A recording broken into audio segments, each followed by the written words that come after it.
पंढरपूर पासून अवघ्या 15 मिनिटांच्या अंतरावर पंढरपूर करकंब रस्त्यावर धोत्रेज ग्रँड प्रायव्हेट लिमिटेड घेऊन आले आहेत पंचतारांकित सुविधांनी युक्त हॉटेल ग्रँड। तसेच पुण्या मुंबईच्या धर्तीवर सर्व सुविधांनी युक्त hotel Shreyas restaurant, veg non veg permit room बार, प्रशिक्षित कोक व होस्टिंग सेवा हॉटेल ग्रँड मध्ये उपलब्ध आहेत। 50 एसी रूम्स, 3500 स्क्वेअर फूट फुटाचा सुसज्ज बकवेट हॉल, भव्य एसी सूट्स, टेरेस गार्डन, भव्य लॉन आणि चेंजिंग रूम सहित स्विमिंग टँक, प्रशस्त पार्किंगची सुविधा। पंढरपूर नजीक असलेल्या हॉटेल ग्रँड या सुसज्ज आणि पंचतारांकित सुविधांनी युक्त hotel grand, hotel Shreyas restaurant, veg non veg permit room बार, पंढरपूर करकंब रोड। संपर्क 02186 24 22 45। राज्यातील पुणे जिल्ह्यात गाजलेल्या वैष्णवी हगवणे प्रकरणासारखीच मोठी घटना आता अकोल्यात समोर आली आहे। सासरच्या छळाला कंटाळून एका विवाहित महिलेनं आत्महत्या केल्याचा गंभीर आरोप कुटुंबियांनी केलाय।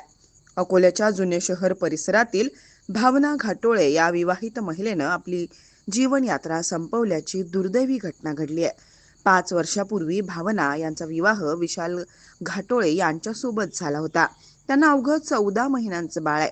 मात्र लग्नानंतर सासरच्या मंडळींकडून सतत हुंड्यासाठी टोमणे, मानसिक आणि शारीरिक छळ केला जात असल्याचा आरोप माहेरच्या कुटुंबियांनी केला आहे।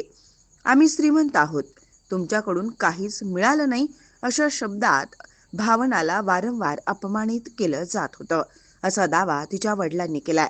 घटनेच्या दिवशी सकाळी 9 ते 9:30च्या दरम्यान भावनानं वडिलांना फोन करून मला इथून घेऊन चला, मला खूप त्रास देतात अशी आर्त विनवणी केली होती। मात्र काही तासातच जावयाचा फोन आला आणि तुमची मुलगी लटकली अशी माहिती देण्यात आली। या घटनेनंतर भावनाचे वडील विठ्ठल मलवळकर यांनी गंभीर आरोप करत सांगितलं की आम्ही गरीब असल्यामुळं आणि ते लोक पैसेवाले असल्यामुळं पोलीस आमची तक्रार घेत नाहीयेत। या प्रकरणामुळे अकोल्यात एकच खळबळ उडाली असून सासरच्या छळामुळे महिलांच्या आत्महत्येचं प्रमाण पुन्हा एकदा चर्चेत आलंय। पोलिसांनी या प्रकरणाची गंभीर दखल घेऊन सखोल चौकशी करावी आणि दोषींवर कठोर कारवाई करावी अशी मागणी आता जोर धरत आहे। अकोल्यातील या घटनेनं पुन्हा एकदा महिलांच्या सुरक्षतेचा आणि हुंडाबळींचा प्रश्न ऐरणीवर आणला आहे। आता प्रशासन काय कारवाई करतं हे पाहणं महत्त्वाचं ठरणार आहे।